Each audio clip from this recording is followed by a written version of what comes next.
肖馬嘅你今年犯太歲，不過唔使咁快驚住，因為2025咧你係桃花年，咁2025桃花咧有時會延續到今年1月、2月，尤其是2月仲係你嘅桃花月，所以如果你桃花年都冇成果嘅話，咁今年2月咧都可以把握機會啦。咁但係入到馬年要留意咯，因為係犯太歲喎，犯太歲係一個好奇怪嘅年，好難講好或者唔好，因為犯太歲就不如嘅感情變化、住屋變化、事業變化，我哋嘅一喜擋三災，無喜心情壞。咁喜事得兩種嘅啫，唔係結婚就係生仔。如果又唔係結婚又唔係生仔，又拍緊拖，如果犯太歲嘅年又要有啲危機咯，容易分手嘅機會啦。因為犯太歲咧，尤其是36同48，容易悲觀負面情緒，諗到啲嘢都冇晒出路，咁你情緒有問題都會影響感情噶嘛。24歲嘅你仲要特別留意添，因為24歲咧容易嚟一段感情就一段感情，如果結婚就梗係開心啦，如果分手啊真係喊得一句句，咁就應晒你犯太歲啦。咁仲有犯太歲特別有損傷嘅喎，因為犯太歲每年有劍鋒伏屍跟住嘅，劍鋒伏屍容易受金屬所傷見血，尤其是農曆5月同11月先係捐血洗牙化解。咁吉星都有嘅喎，吉星有金貴同埋將星，所以其實都唔係話太差嘅。金貴係財帛有利，容易儲到錢；將星係權力地位提升，所以今年嚟講咧，上班一族屬馬嘅咧有地位提升嘅機會。咁當然啦，一定係3月6到8月8嘅人咧就要守啦，因為春夏天出世人咧要等到2028先係你嘅運氣。咁而家行緊運要把握機會，即使犯太歲都啦，有新機會可以放膽嘗試，就生喺呢個8月8到3月6，秋天冬天你嘅馬年咧就可以把握機會放膽嘗試，唔好受情緒影響就可以噶啦。屬馬嘅你雖然桃花又排第12，財運又排第12，咁其實就冇咁差嘅。我成日都講啦，運氣點都要睇翻你係春夏秋冬咩時間出世，秋冬天出世嘅人咧，去到2025到2027真係有機會可以放膽嘗試。咁排第12係咩啊？就3月6到5月6都唔係太差，5月6到8月8啦。記住宜守不宜攻，所有任何機會唔好嘗試。即使目前份工唔好如意都啦，頂住，最快要等到2028嘅秋天啊！咁感情方面咧又唔係12咁差嘅，因為犯太歲咧容易嚟一段感情就一段感情，如果你感情空白嘅咧，反而容易嚟一段感情啊，所以唔使驚。如果拍開拖又未諗住結婚，先要留意啫。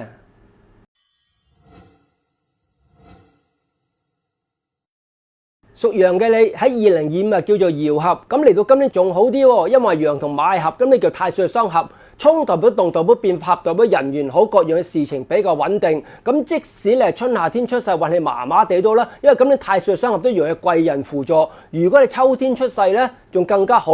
當然排第一係冬天啦。咁咩叫冬天啊？排第一最好運咧係11月7到3月6呢批，排第二咧8月8到呢一個11月7。排第三咧係3月6到5月6，咁最唔好乜嘢啊？梗係5月6到8月8啦。咁但係因為始終呢兩年你人緣運都好，今年人緣運仲好過2025嘅，所以今年嚟講雖然話運氣麻麻地啫，咁但係守住唔好轉工，又或者好想轉工咧，做一份壓力冇咁大，人工冇加到嘅，或者人工減咗咧，咁就可以，個人會情緒輕鬆少少就可以嘅。咁至於財運方面咧，又唔係話太差，因為財運方面咧，其實你就排第4嘅，所以都叫做中上嘅生肖，因為始終太歲相合咧。除咗呢個桃花生肖之外咧，就差唔多到你噶啦。咁喺桃花方面，當然又排第5都係唔錯啦。因為合代表人緣好啦嘛。如果你拍開拖嘅，咁繼續可以維持落去。結咗婚咧，感情今年係唔錯嘅。咁但係如果未有感情今年唔係桃花年，有機會嘅情況就唔係話好大啦。咁唯有就把握個桃花月啦。咁如果你今年桃花月農曆1月同7月，睇下桃花月把唔把得到啦。把握唔到啊，都唔使驚。你下個重桃花年幾時啊？2028等多1年啦，1年之後你聽我呢個係可能等2年之後咧就重桃花年啦。咁仲要喎，你今年吉星有太陽男貴人之助，所以頭先講啦，如果打工嘅咧，上司係男人，拍檔係男人，原來都係對你有幫助嘅喎。咁所以今年一味黐住男人就得啦。咁仲有歲合就太歲相合，頭先講過啦，合就代表人緣好，各樣事情比較穩定啦。咁就攀過有利地位提升。咁凶星有咩？有天凶，天凶計劃而成凶。咁我講過好多次啦，做人唔使有計劃，最叻嘅係見一步行一步，能夠解決眼前問題先有用嘅。咁但係有個晦氣就棘手少少啦。晦氣咧，若俾人雞會接爆棚，明明傾好嘅咧，又容易俾人甩拖喎。俾你做保險啊，或者地產，明明個客聽日簽噶啦，點知俾人截糊喎。所以如果你要簽約嘅話，記住啦。跟緊少少，漏嘢都去佢屋企樓下等佢簽咗，你先翻屋企啊！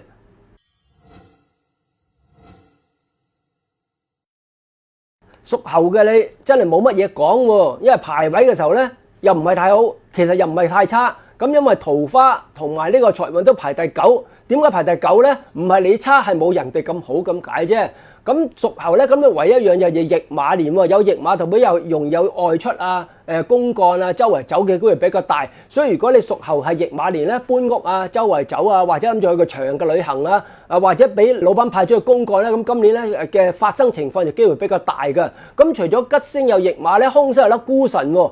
我研究過啦，孤神同驛馬咧成日湊埋一對嘅，咁點解呢？如果你外出公幹唔使問，心情有時覺得孤獨咧，因為外邊又未必有朋友噶嘛，有朋友梗係開心啦。如果冇朋友咁啊孤孤獨獨，夜晚一個人食飯，一個人瞓覺啊，梗係有個孤神喺度啦。咁財運方面呢，佢又唔係話太差，都要睇翻你春夏秋冬天出世，所以今年屬於比較平穩。如果你秋冬天出世嘅咧，有新機會依然可以放膽嘗試，尤其是今年驛馬年有新工，其實可以轉或者搬屋，其實都啱一個時間嘅。咁如果你夏天出世，當然啦，有得守就守，千祈唔好喐。萬一冇得揀要喐啊，有心理準備，轉咗工或者轉咗職位咧，都未必話係一個好事嚟嘅。尤其是如果今年升職，你就棘手啦。衰運升職點解呢？好運就轉好工，衰運就轉衰工。好運升職就皆大歡喜啦。咁衰運升職有咩結果啊？原來人工多咗少少，壓力就大咗好多，可能晚晚做到11點都唔出奇啊。所以今年屬猴嘅你，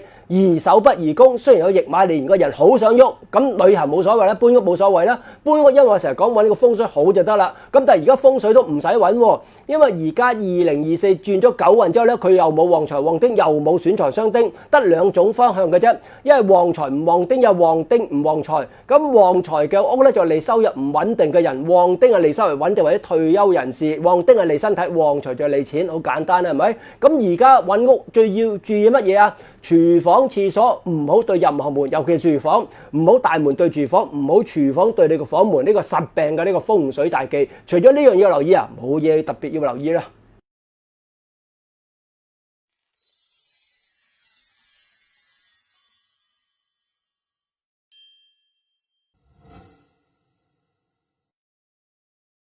哇，屬雞嘅你，哇，今年賺喎，因為2025咧叫太歲三合，所以人緣已經好好噶啦。今年仲紅鸞桃花添喎，因為紅鸞桃花除咗男女關係之外，人有都識啦咩？紅鸞星同有婚嫁機會，咁但係好多人已經結咗婚啊嘛。咁桃花有咩用啊？紅鸞桃花係正桃花，亦可以化為人緣嘅，所以今年人哋見到個樣咧都會順眼啲嘅。我成日講啦，有時你見到喺街個人覺得佢咁樣衰嘅，咁其實佢未必唔靚仔或者唔靚女嘅喎，佢就係冇桃花。冇桃花人睇個樣咧都好似唔係好順眼嘅，咁有桃花就啱啱相反啦。平時覺得佢唔係好靚仔靚女嘅啫，今年都會覺得靚啲嘅。你又話佢整咗容，又話佢打乜打乜，其實就唔係，其實就桃花年睇落順眼少少啫。咁呢個紅鸞桃花仲係正桃花喎。如果你單身嘅咧，今年容易發展到一段可以發展落嘅感情，就唔係霧水桃花嚟嘅。所以單身嘅咧，屬雞你要積極少少。如果拍開多想結婚咧，紅鸞桃花、紅鸞星動你都聽到啦，係咪？紅鸞星動其實結婚生仔懷孕其實機會都比較大噶，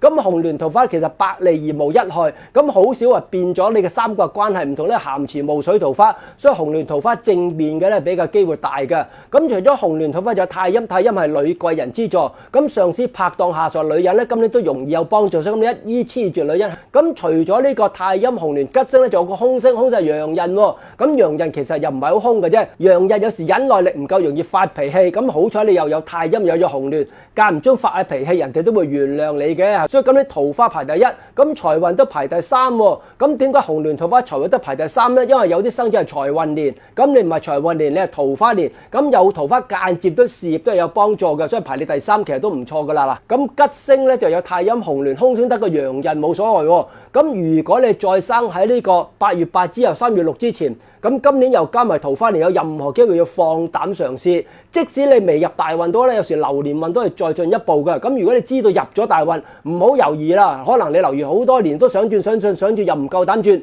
今年立定決心就去走去轉啦。咁即使你嘥3月6之後8月8之前呢幾年運氣麻麻地嘅，但係因為2025係太歲三合爻合，咁都有貴人輔助。嚟到呢個2026咧，又重桃花年，又有人緣輔助，咁就算跌到咧，可能都跌慢啲，或者守住個手勢都唔會跌得快嘅，所以屬雞今年係唔錯嘅生肖。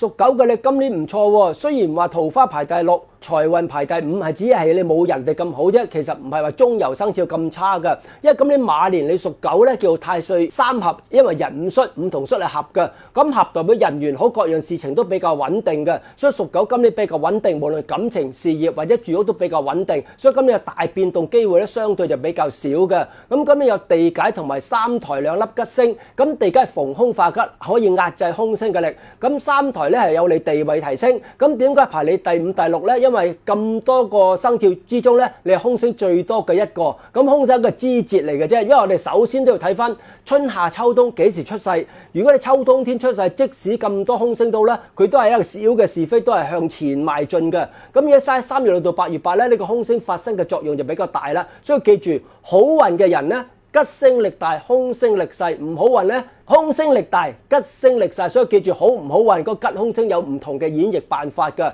咁如果你生喺3月到5月6，要特別留意咯，因為今年有飛符、官符、年符，突如其來，官非是非，人事不和。咁官非是非，好多人係咪亂抌垃圾啊，食煙唔啱位置啊，抄咗牌唔記得俾錢啊，咁原來呢啲都係估官非嘅喎。咁仲要啦，仲有個五鬼，五鬼係小人星。咁小人你都冇辦法啦，呢個世界周圍都人都有小人㗎啦。咁你唯有唔好理佢啦，因為我成日講啦，小人一般就可能成就唔夠你好，能力唔夠你好，跟住職位唔夠你高，佢又眼紅你。咁呢啲人你都避唔到㗎啦。咁仲有粒星叫做華蓋，咁華蓋心情有時覺得孤獨，唔係話好開朗。咁華蓋咧就有利藝術嘅。如果你做藝術創作嗰啲咧，華蓋就有用嘅喎，因為華蓋為孤獨之星，又為創作之星。咁創作通常都係孤獨㗎啦。咁如果你寫書又好，作曲又好，你見唔見啲人都係3更半夜夜媽媽喺度寫嘅，或者走出公園一個人喺度坐都得嘅。所以呢個華蓋咧有利藝術，普通人咧就覺得孤孤獨獨，唔係好開朗啦。